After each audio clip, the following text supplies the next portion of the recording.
నమస్తే. వార్తలు ముఖ్యాంశాలు చదువుతున్నది జర్నలిస్ట్ కృష్ణ. జగిత్యాల జిల్లాలో 5,000 రూపాయలు లంచం తీసుకుంటుండగా రెడ్ హ్యాండెడ్ గా పట్టుకున్న ఏసీబీ డీఎస్పీ రమణామూర్తి. పేకాట ఆడుతూ పట్టుబడ్డ 8 మందిని పట్టుకుని కేసు నమోదు చేస్తానని తెలపడంతో 5,000 రూపాయలు లంచం తీసుకుంటుండగా కోరుట్ల ఎస్ఐ శంకర్ ను ఏసీబీ అధికారులు పట్టుకున్నారు. రాష్ట్రంలో ప్రత్యామ్నాయ జర్నలిస్టు యూనియన్ గా ఏర్పడిన Telangana working journalist federation TWJF జర్నలిస్టుల ఆదరణతో నేడు నెంబర్ 1 యూనియన్ గా బలపడిందని ఆ సంఘం రాష్ట్ర అధ్యక్షుడు మామిడి సోమయ్య అన్నారు. రాష్ట్ర వ్యాప్తంగా జరుగుతున్న ఫెడరేషన్ సభ్యత్వ నమోదు కార్యక్రమానికి జర్నలిస్టుల నుంచి విశేష స్పందన లభిస్తుందని అన్నారు. తెలంగాణ సాంఘిక సంక్షేమ గురుకుల బాలికల పాఠశాల కళాశాలను ఆకస్మిక తనిఖీ చేసిన మహబూబాబాద్ పార్లమెంటు సభ్యులు పొరికాల బాలరాం నాయక్ అనంతరం నేరుగా విద్యార్థులతో ముచ్చటించి వారికి ఉన్న సమస్యలను అడిగి తెలుసుకొని రాష్ట్ర గురుకులం కమిషనర్ తో మాట్లాడి సమస్యలను వారి దృష్టికి తీసుకెళ్లారు. నాణ్యమైన ఆహారం అందించాలని సిబ్బందిని సూచించారు. వరంగల్ జిల్లా రాయపర్తి మండల కేంద్రంలో చోరీకి గురైన SBI బ్యాంకులో బంగారం ఖాతాదారులు ఆందోళన. బాధితులకు బంగారం విలువ కట్టిస్తానని చెప్పి బ్యాంకు చుట్టూ తిప్పుతున్నారని బాధితులు ఆందోళన. పోయిన బంగారానికి తరుగు తీసి డబ్బులు చెల్లిస్తామని బాధితులకు చెప్తున్న బ్యాంక్ అధికారులు వాయిదాలు పెడుతూ బ్యాంకు చుట్టూ తిప్పుతున్నారని బాధితులు ఆందోళన. మహబూబాబాద్ జిల్లా ఆబ్కారీ శాఖ కార్యంలో నిర్వహిస్తున్న వాహనాల వేలంపాటు రసబస. గతంలో వేలం వేసిన వాహనాలను క్లియర్ ఎందుకు చేయలేదు అంటూ అధికారులను నిలదీసిన కొనుగోలుదారులు. మండే ఎండలో నీడ లేక తాగునీరు లేకుండా ఏర్పాట్లపై ఆగ్రహం.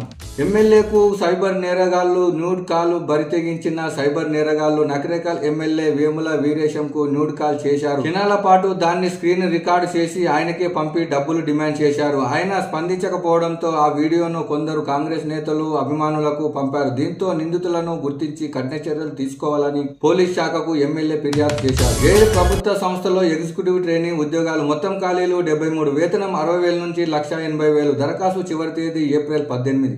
మహబూబాబాద్ టౌన్ ఇంటర్మీడియట్ స్టూడెంట్స్ పరీక్ష కేంద్రానికి చేరుకోవడంలో లేటు కావడం వల్ల తానే స్వయంగా తన పోలీసు వాహనంలో తీసుకువెళ్లి సరైన సమయానికి పరీక్ష కేంద్రానికి చేరవేసిన మహబూబాబాద్ టౌన్ సిఐ దేవేందర్ తరపున ప్రత్యేక ధన్యవాదాలు తెలిపారు. గుంటూరు జిల్లాలో మాజీ మంత్రి బొత్స సత్యనారాయణపై రాజధాని అమరావతి రైతులు పోలీసులకు ఫిర్యాదు చేశారు. శాసన మండలిలో అమరావతి శ్మశానంతో పోలుస్తూ బొత్స మాట్లాడారు. బొత్స వ్యాఖ్యలపై తమ మనోభావాలు దెబ్బతీసేలా ఉన్నాయని రాజధాని రైతులు కంచల్లా జగన్మోహన్ రావు అమరావతి బహుజన ఐకాస అధ్యక్షులు పోతుల బాలకోటయ్య అన్నారు. ఈ మేరకు తుళ్లూరు పోలీస్ స్టేషన్ లో ఫిర్యాదు చేశారు. ఛాంపియన్స్ ట్రోఫీ 2025 సెమీఫైనల్లో టీమిండియా ఆస్ట్రేలియాను ఓడించి ఫైనల్ కు చేరుకుంది. ఈ టోర్నమెంట్ లో భారత్ 5వసారి ఫైనల్ కు చేరుకుంది. ఆస్ట్రేలియాపై విజయంలో విరాట్ కోహ్లీ, హార్దిక్ పాండ్యా, KL రాహుల్ కీలక పాత్ర పోషించారు. శంషాబాద్ ఎయిర్పోర్ట్ లో దహా నుండి బంగ్లాదేశ్ వెళ్తున్న ఖతార్ విమానం అత్యవసర ల్యాండింగ్ విమానంలో ఒక మహిళ తీవ్ర అస్వస్థతకు గురి కావడంతో మెడికల్ ఎమర్జెన్సీ కోసం విమానం అత్యవసరంగా ల్యాండింగ్ చేసినట్లు పైలట్లు ఆసుపత్రికి తరలిస్తుండగా మహిళ మృతి. అంతరిక్షంలో గతి తప్పిన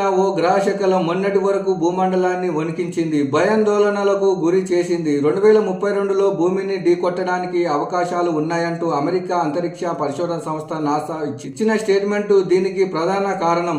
విశ్వాంతరాల్లో గ్రహ శకలాలు ఉల్కాపాతాలు సర్వసాధారణమే అన్నారు. వార్తలు ఇంతటితో సమాప్తం. Thank you.